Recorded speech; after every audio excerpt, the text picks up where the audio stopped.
felt like it previously. And I don't know what that means, but I felt like there was a little bit more caution from some folks. I think the 9-3 people came out, and they came out early, and it's kept some of the 10-2 as the floor people from speaking up. I think that goes the other way. We know how momentum and conversations on our articles go. Yeah. We always joke about it. If we make a mistake and we don't see it right away, like the first 20 comments are all about the mistake, and like the discussion becomes about the mistake, which is really frustrating. 9-3 is what I'm thinking came out pretty strong. I was expecting a different response, but I don't think it's a window into the soul of Texas fans. But I know that when I last did a 9-3 spiel here on this particular show, if I'm not mistaken, there were a lot of people who were like, well, Alabama, one game on the road, Big 12 officials screw them in a game that you can't quite put your finger on.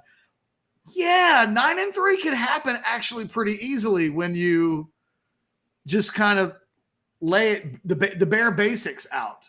And I think, I don't know, maybe I made a convincing case, which I think I did when we were doing the show here, which is, you know, if you just look at it one by one, each of those things could easily happen. Texas could easily lose a road game. I don't think anybody who's watching this video isn't think it's outside the realm of possibilities that Texas could lose a game because Big 12 officials are trash. And there you go. There's 3 losses. Potentially. and then it's like you would say, man, yeah, but well, you do got a point, right? And this kind of is what it is. Alabama on the road. Alabama doesn't ever lose there. You know, a road game, you know, this season, sure. And then like you said, some fluky situation. Like Bijan fumbles in overtime, lost. Yeah. You know, like yeah. You just at no point would we have done a discussion last year before the season where we would say, wow, god damn, making me curse. Well, we're gonna keep the party going if you're gonna do it like this, Ben. Hey, I'm sitting back. Go for it. I love this. We're gonna talk about this for a while. Benjamin, first of all, I appreciate you getting to. Benjamin's not the only person. Nobody made a huge deal about this, but there is a little bit of an indictment on both Quinn and Sark. I think the answer is yeah, I'm saying both. But I'm saying losing at Alabama, a game on the road somewhere, and then a game that they don't win. Look, Sark has never won 9 regular season games in a season. He's won 9 with a bowl game, but he's never gone 9-3 or better as a head coach ever. Quinn, look, my head hears everything that Anwar reports and things that I hear too about all of the commitment that Quinn has put in. But at the end of the day, what my eyes have seen of Quinn is that he's a very talented, but kind of a rough draft of what I hope, will eventually become. But I don't trust him. No. When they go into Alabama week 2, why on earth would I trust him? Trust is earned. And it hasn't been earned yet. I have, and I don't even have like a negative thought of what will happen when Quinn goes into Alabama week 2. I just don't know. It could be anything. He could be great. He could be awful. He could be middling. He could be both great and awful and middling throughout the game. I have no idea. Anybody that trusts Quinn Ewers at this point is just giving him unearned benefit of the doubt. And I kind of feel the same way about Sark. And I do have questions about the running game, although I think it'll be okay. I do have questions about the interior of the offensive line. I do think it will be okay. I do have questions about the pass rush. I have questions at linebacker. I have questions about whether or not there will be enough turnovers and big plays created by a defense that was good last season, but didn't create enough big plays and turnovers. So in the back of my mind, I feel like there probably will be a quarterback injury. And so as there was a year ago, there's the possibility you have to build into your prediction the things that could happen. And if Quinn Ewers were to get hurt, I have no idea what I would expect of Malik Murphy were he to go on the road at Iowa State, on the road at Baylor, on the road at TCU. And you can say, well, you wouldn't have known a year ago that would have happened with Hudson Card, except a year ago, I predicted 8-4. And people were like, point to the fingers of the games that you think they're going to lose. And it was like, well, I don't know the specifics. I don't know that Hudson Card's going to be the starter and that Bijan's going to fumble in overtime and that there's going to be these concoction of things that lead to it. But I pointed to Texas Tech before the season started and said, that's a tricky game. That's one that you don't know. And I just feel like there's a few of those. So to answer your question fully, Benjamin, yes, I'm saying both of those things. I don't fully trust either Quinn or Sark, but it's not just them. It's not. It's a schedule that I think is tricky, even if it's not super difficult on paper. I'm anticipating bad luck because I have seen nothing but bad luck for Texas for a decade. Forgive me. So it's a lot of things. I don't look, Anwar, at my 9-3 as a full indictment on both Sark and Quinn. I really don't, because I think if Texas goes 9-3, Quinn's going to have a really good season. Like 9-3, and Quinn might end up throwing for 3,500 yards and 30 touchdowns. It just means that I think there could be a bad night on the road. And I think they might not quite be good enough against Alabama. And something screwy could happen in a game that is outside of Quinn Ewers' complete control. So, Benjamin, yes, I don't trust Quinn, and yes, I don't really trust Sark yet, but 9-3 is not all about them either, even if it is somewhat about both. So 9-3 puts you a couple plays. It works both ways. A couple of plays away from maybe being 10-2, a couple of plays away from being 8-4. Right? It's right there, because for every what Texas could have, games that we can say Texas could have won last year, we could say there's games that we could have lost. They could have lost as well, right? So they played like 6 coin flip games last year, and yeah, I mean, that Iowa State game, and they won more than they lost. Yeah, but the Iowa State game last year, Ketch, I mean, there's that dropped wide open, like a touchdown pass that late in the game, and then the quarterback fumbles a couple of plays later, it's over, right? So those things happen, to that degree. But my question to you, and my slight pushback to you on the Quinn conversation, friendly pushback, by the way, so nothing confrontational, but friendly pushback to you is that you're not trusting of Quinn, but you are trusting of the rankings of 5 stars and the success rates that 5 stars typically have. And you preach that continuously and have done that throughout this offseason, of course, throughout your career. So the numbers would technically say, as Quinn as a 5-star, that I'm guessing that he's more likely to have a breakout season based off of the numbers that you would provide than he wouldn't because of his 5-star status. Is that fair to say? Yeah, I'm expecting Quinn to have a breakout season. But then 9-3 is not, Quinn Ewers is not good. If Quinn Ewers is as bad as he was a year ago, Texas, 7-5 is on the table. If Quinn's a 130 quarterback rating guy, I think Quinn's going to make significant improvement.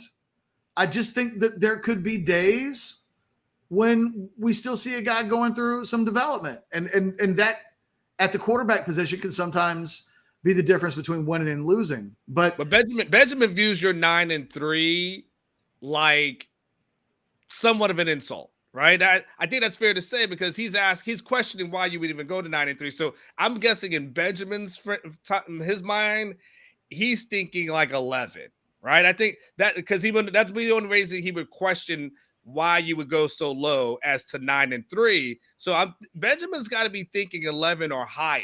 Well, and what did I just say when we were talking about my 10 thoughts column? That I think that the Benjamins of the world, and Benjamin, apologies if we're misrepresenting you. Yeah, you can correct me. Feel free to correct me, but I feel like that's where you're at as far as a win total is concerned. And I was just saying, I think there are people who, as well as it was received on Orange Bloods, I think it all came down to timing. And I think if Benjamin puts me on blast, if that's what Benjamin's wanted to do, I didn't take it as Benjamin putting me on blast. I took it as Benjamin asking a very direct question, although the 99.99 indicates that maybe there was some emotion behind it. It's hard to say. Thanks, Darwin. Appreciate it. You know, Darwin, some people like my background, FYI. Even if you don't. Darwin's just hating over here. I think that, I don't know what Joel's question was going to be. Do you have that up there? It feels like the problems we had in the second half last year, was that mostly coaching? Should we expect that again this year? I mean, Joel, I don't want to speak for Anwar, but I hate to talk in such absolutes. Was Sark was the only thing going on in the second half last year coaching? I think it's some of it. I think, yes, they've got to be better, I think, in every facet in the second halves. It would sure help a lot this season if you told me they weren't going to have those issues. No, I don't know whether or not it's something that can be expected. But I wouldn't just say it's coaching. I think, Sarkeesian was working with a young quarterback last year, Anwar. Like, even Sark has some limitations to what he probably felt like he could do. And I think there's probably second guessing on Sark's part and the coaching staffs about, like, God, did we do it right last year? Could we have done more ourselves to help Quinn? I'm sure that exists. That's how you get better. What did we do that didn't, you ask yourselves, what could we have done to help him more? Let's make sure we do that this year. And I think that the combination of, and just looking at those two things alone, they could just organically both be better this year because of circumstances. I think that's what you're hoping for, is that you don't have to necessarily baby him.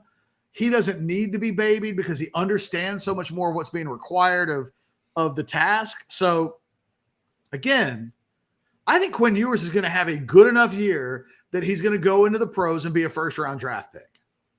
I think he's going to have a very good season. I think he could be the best quarterback in the Big 12. I just wonder if there won't be a game or two, specifically when this team goes on the road, when the peak of his qualities don't come out over 4 quarters in that environment. And this is still a team that's 3-6 on the road in true road games under Sarkeesian since he's been at Texas. I don't feel like I'm being unreasonable.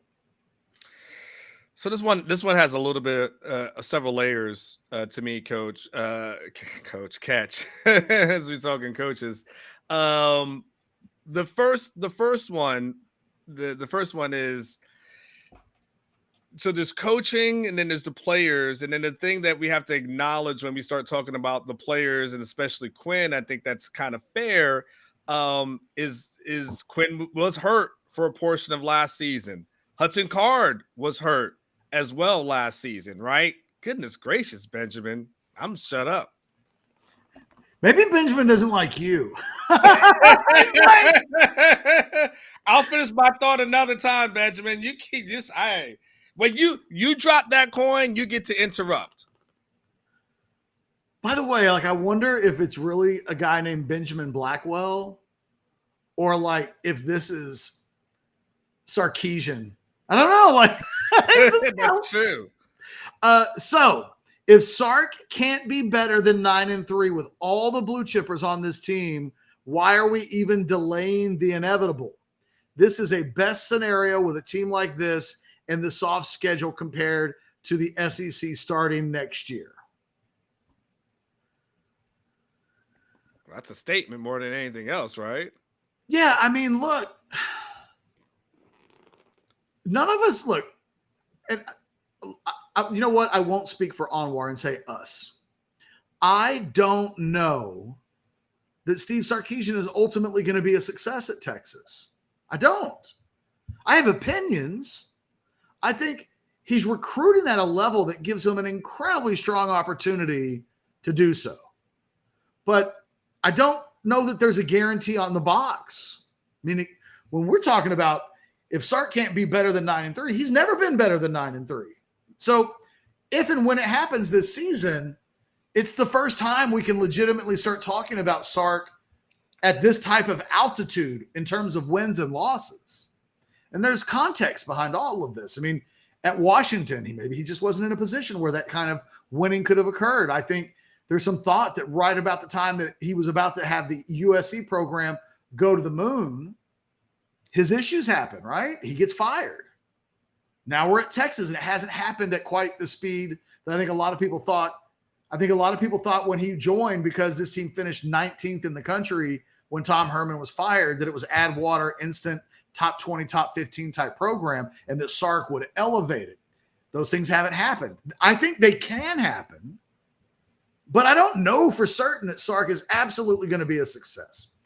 And if it doesn't happen this year, we may look back in history, Anwar, and say, this will be the year that if it doesn't happen, it first truly revealed itself. Although there will be people who say, well, you know what? When he didn't make a bowl game in year one, that was probably, if this thing fails, people will point to things that have happened in the first 2 years, and they'll say, those were the signs. If we'd hired the right guy, we never would have went 5-7. We never would have lost 6 games in a row. Like, people will look back at these moments and say, aha, because we do it with Charlie, right? Everybody's got a different Charlie moment. Most people claim it was in the first season.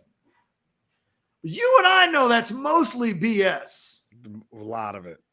A lot of it. But now that we're far enough removed, you can look back and see, yeah, I knew when he got the coin toss messed up, right? People excuse the hell out of that when it happened, but now it's kind of used as the moment for some people.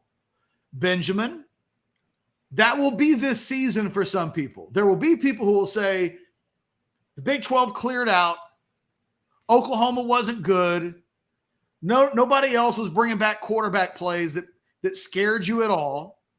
Although we could have said the same thing last year. So now if they don't win, and look, I cannot disagree with Benjamin is correct to say Texas has the 5th most super blue chip prospects on their team. Even if almost the majority of them, not quite the majority, but almost the majority of them are young, they should win the conference. They should be the best team in the Big 12. If they don't, it gets harder to win the conference and to achieve everything. This is as easy, Anwar, as it's going to get. The goal gets a little softer next year. 9-3 next year be looked at differently than 9-3 this year. Correct. But it might get you places that 9-3 wouldn't get you this year. It could get you in the playoffs potentially next year. Maybe it could. I mean, at a number 12 seed or something like that, potentially you're in the playoffs at 9-3. The Benjamin's asking, why are we even delaying the inevitable? Because Sark is very well liked. Sark has a lot of political capital. And for he's 13-12 through the first 2 years. He still has it. He has the support that matters. He has. He has an athletic director who's not, I don't think ultimately even going to make the decision if there's ever a decision to be made. I mean, the football program, I mean, it's like an L-type deal. And it's going to take the head of the board of regents to be upset in order, I think, for like move, you know what I mean? Like, I don't know. It wasn't Del Conte that controlled the hiring process. I think Sarkeesian's just got all of the political support. He's done a great job of making friends. He's the anti-Tom Herman, Anwar, in that. Well, that's true. Even Herman, after year 2, had pretty much universal support, right? They were coming off of the Sugar Bowl win. So even though he turned some people off, people still thought he was the savior. And that confused me, Blake, just so you know. So I'm just going to keep talking. I don't understand what he's saying. Don't worry about it. So I think that now I'm thrown off. Way to go, Blake. Just messing. Yeah, you say he was anti-Tom Herman as far as yeah, you know? I mean, thank you. Just in explaining why are we delaying the inevitable? Because nobody sees it as inevitable right now. I guess that's the biggest answer to the question. And I don't think I don't think there's anybody, Ketch, who would look at 9-3 for the people who matter and view that as, wow, this is a step in the wrong direction. Like, I still think people will look at it as a step in the right direction because recruiting is going so well. You know, you still got Arch that's coming, you know, that at some point. So you still have all those things. And at this point, you know, the last few coaching things have been different, right, Ketch? Because Charlie Strong was hired by Gary Patterson, right? And then Gary Patterson has Steve Patterson. Sorry about that. He's hired by Steve Patterson. Steve Patterson has a horrible, tumultuous time here. Yes, it does, Darwin. Steve Patterson has a horrible time as an AD here. He gets jettisoned out, right? And so that makes it easier when Charlie Strong makes his mistake. Then Tom Herman, he gets hired by the interim AD and then the president at the time, right? And so by the time that it's all said and done, Tom Herman gets fired by the AD who never hired him. This is the first time out of the last few years, Ketch, that we've seen the person who's been hired, that head coach, still have the AD and president in place that hired him. And of course, L-Type, of course, who is the guy behind it. So they're vested. Like, this is the first time we've seen in a while, Ketch, that the powers that be have to be invested in someone that they hired. So their success is hinged to his success, because now all of a sudden, if he fails, then everybody failed. So I don't 9-3 will, I think they'll absolutely take that. And they'll take these wins absolutely. And then the last thing I'll say too, Ketch, in this climate too, and another kind of thing, quiet thing out loud, where the booster money, a lot of this money is being put into NIL to help guys out. I don't know how many more $100 million contracts that you're going to be seeing that go to coaches. Like, these boosters are already having to, this NIL thing has really already taken some money out of their pockets more than they expected. It usually was going to buildings, facilities, and then coaches. And now they have a whole new debt. So now if you talk about getting rid of Sark and then bringing in someone who's going to want more money, that's more money out of their pockets. Like, I don't see any of that happening right now. I think everyone's happening. To your point, I don't think there's an inevitable that's there with Sark. Sark's runway is as long as he wants it to be, as long as he's pushing over 8 to 9 wins a year. I think he's absolutely fine. I think where Benjamin's coming from is, when we look at the NBA, it's better to be either great or terrible. Nothing's worse than being like the 6th seed for a decade. Yeah. You're never really a contender, but you never suck either. And so you continue on the middle class trajectory. And what Benjamin's obviously pointing to is why aren't we looking at this season with urgency, that if the season ends and we're not better than 9-3, make the hardcore decision that, quite frankly, they made with Tom Herman, right? I mean, Tom Herman didn't have a record that really warranted his dismissal. You could make the case. But Texas didn't want to be middle class. But the dynamics were Tom didn't have any political support. I mean, there's a million reasons why that happened. But not going to do that today. Not going to do that today. He didn't have a lot of political support before, right? Yeah. So if we go to like February of 2020, before Eyes of Texas really happens, he still didn't have the support that he needed, because he was the anti-Sark in a lot of ways. He kind of took pride in, I'm not going to kiss ass and rub elbows and do all of the meeting. You know what I mean? Like, he was a little bit more standoffish with that regard. Not that he didn't do any of it, but he didn't have any. He didn't have the political support.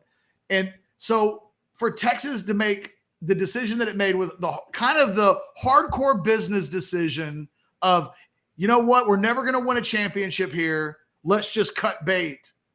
It's hard to do.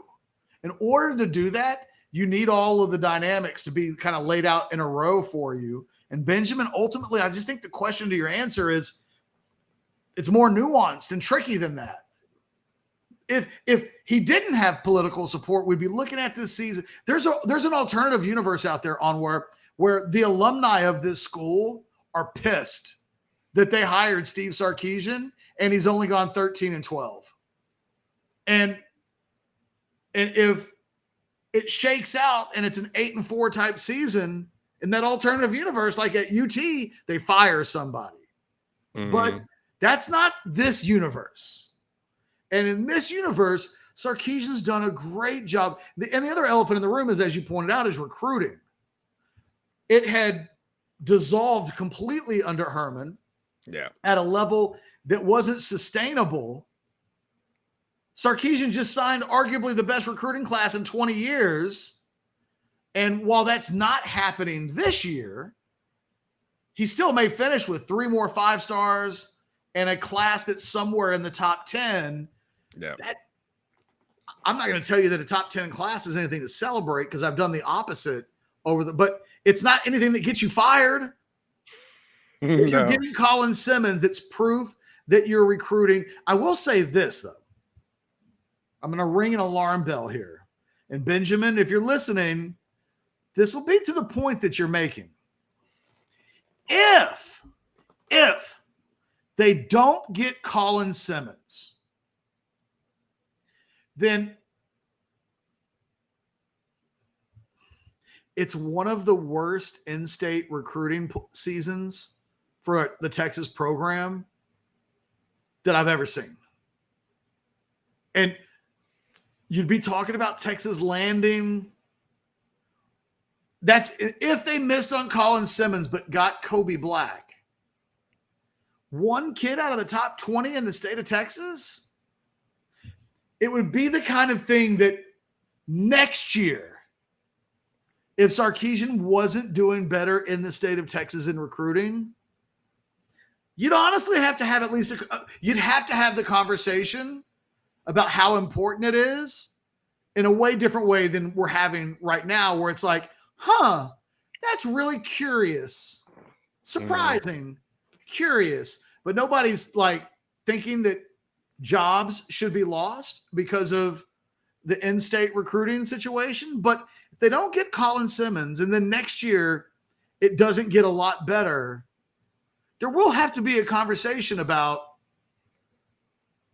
what's going on in state. And I don't think we're going to get there, because I think Texas is going to sign Colin Simmons. I think they are going to sign Kobe Black. I think they will bounce back and have a much better 2025 haul. But there are things that are occurring in real time that if they were to continue I think would have people up in arms if Sark's not winning enough games. Fair enough. I know there's 2 more super chats in there, Ketch. Are there? Yep. Okay. Well, look, man. Benjamin responded, and then there was another Benjamin one. came back. I didn't recognize it because he left a couple of digits off. Like, oh, there's a regular one. Benjamin really, when they talked about someone's got that FU money, We need to put Benjamin today, in the show title. Yeah, Benjamin today is with that FU money. When this is over with on YouTube, it needs to be labeled Benjamin's Show.